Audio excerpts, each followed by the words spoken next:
আসসালামু আলাইকুম, কায়নাত জাহান পেজ থেকে কায়নাত বলছি। চলে এলাম আরও একটি মিনি কুকিং ব্লগ নিয়ে তোমাদের সাথে।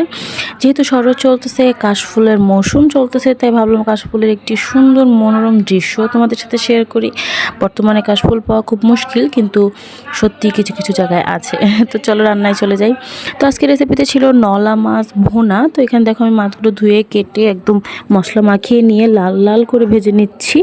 আমি তো সেদিনই বললাম যে আমাদের বাসায় মাছগুলো একটু ভেজে রান্না করা হয়, এটাই সকলের পছন্দ আর কি।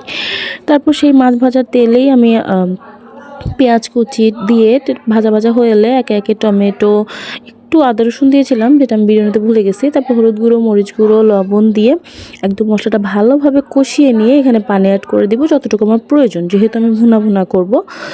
তারপর এখানে পানিটা বলক উঠে গেলে আমি মাছগুলো একে একে দিয়ে দিব।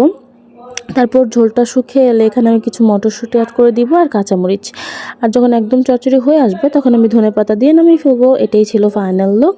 এরপর ছিল একদম করলা ভাজি, সবুজ সবুজ। তো এখানে করলা নিয়েছিলাম, এখানে পেঁয়াজ, কাঁচামরিচ, লবণ, তেল সবগুলো একত্রে দিয়ে তারপর আমি চুলায় বসিয়ে দিয়েছিলাম। এরপর নাড়াচাড়া করতে করতে যখন আধা সেদ্ধ বলতে 70% হয়ে যাবে তখন আমি নামিয়ে ফেলবো।